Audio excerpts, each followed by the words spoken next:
Ranawat diet में आपका स्वागत है। जय श्री रामाकृष्ण। आज आपको बता रहा हूं खोया हुआ स्वास्थ्य कैसे प्राप्त करें।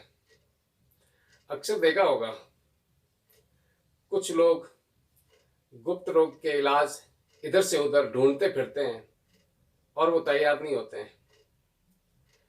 एक बार जवानी आ जाती है, फिर जवानी चली जाती है, जवानी आती नहीं है।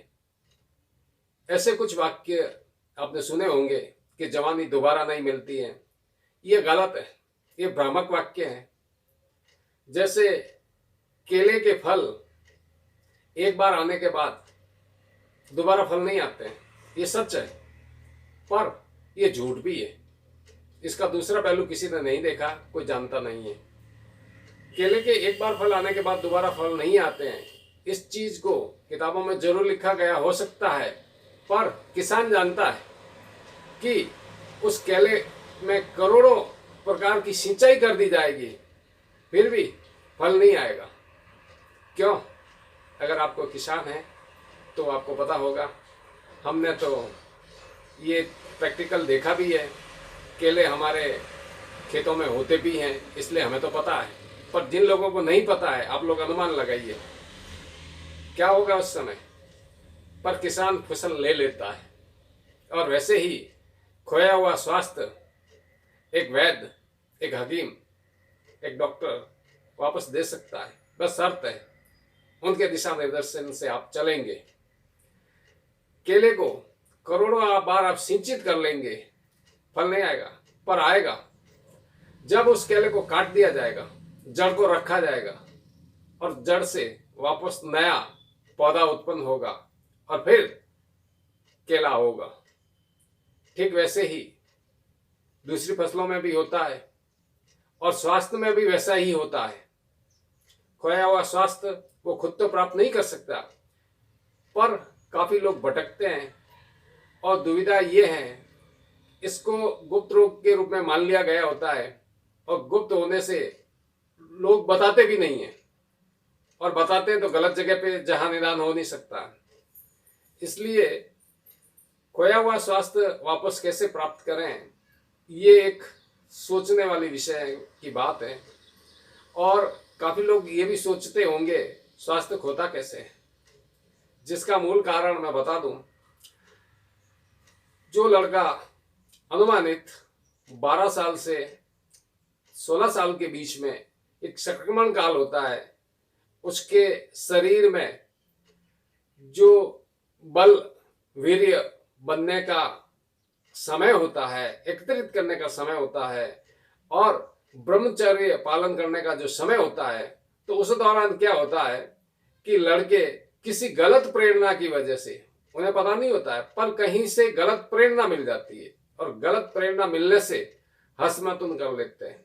और जैसे ही जो मैथुन 25 साल की उम्र में करना चाहिए या शादी के बाद 20 साल के बाद में करना चाहिए, वो 12 साल में अगर कर लेता है, कोई 15 साल में कर लेता है, तब वो शरीर बनने की उम्र होती है। उस समय आहार की जरूरत होती है, पर आहार जिनके घर में अच्छे हैं वो लोग तो ठीक हो सकते हैं, उन्हें दुविधाएं कम आती है।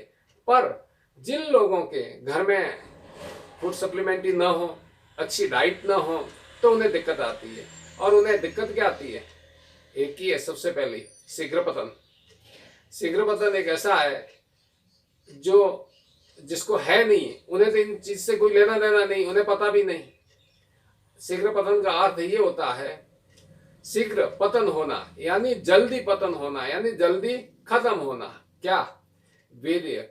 जो सेक्स, एक महिला के साथ में सेक्स करने का जो एक समय होता है, उस समय से पहले कई बार तो कुछ लड़कों में ये भी शिकायतें आती है, लिंग का उत्थान भी नहीं होता है, लिंग का तनाव भी नहीं आता है। उस अवस्था में क्या करें?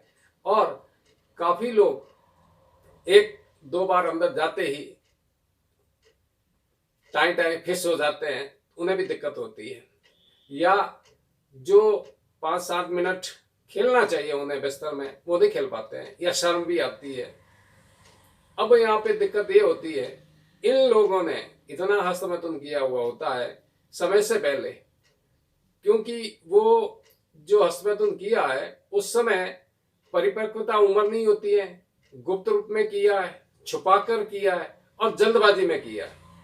और जब ये जल्दबाजी में होने की वजह से उसके दिमाग में एक प्रोग्राम जल्दबाजी का बैठ गया, हर जगह जल्दबाजी होगी। काफी लोग ये तो कहते हैं कि आपने इलाज तो बस बताते नहीं है और ये कह देते हैं कि ये बीमारी है इस प्रकार की। अरे कह लेने से या दवा बता देने से ठीक नहीं हो सकते हैं। दवायां तो हर दवा की दुकान वाले को पता है कि ये दवा इस बीमारी में काम आती है, फिर भी वो डॉक्टर तो नहीं है ना, वो कोई वैद्य तो नहीं है ना, फिर वहां कतार तो नहीं लगती है। वो लोग जाते हैं जो अनकॉन्शियस माइंड में, अचेतन अवस्था में, जिनके पास पैसों का अभाव भी हो सकता है। पर जिन लोगों के पास पैसों का अभाव है, मेरी तो राय यही है कि आप सरकारी अस्पताल जहां पे आयुर्वेदिक वैद्य हो उन्हें जाके बताइए, शर्म करने की जरूरत नहीं है। जिंदगी में इस प्रकार अगर शर्म रखोगे तो हो सकता है उसके साथ में चिंताएं आएगी, और जब चिंता और शर्म होगी ये आपको आगे नहीं बढ़ने देगी। ये एक साइकोलॉजिकल इफेक्ट है जिसकी वजह से आपको दवा खाने के बाद में भी ठीक नहीं होते हैं। और हम लोग दवा देने के बाद साइको प्रॉब्लम कैसे दूर करनी है वो समझाते हैं, जिसकी वजह से ठीक हो जाते हैं।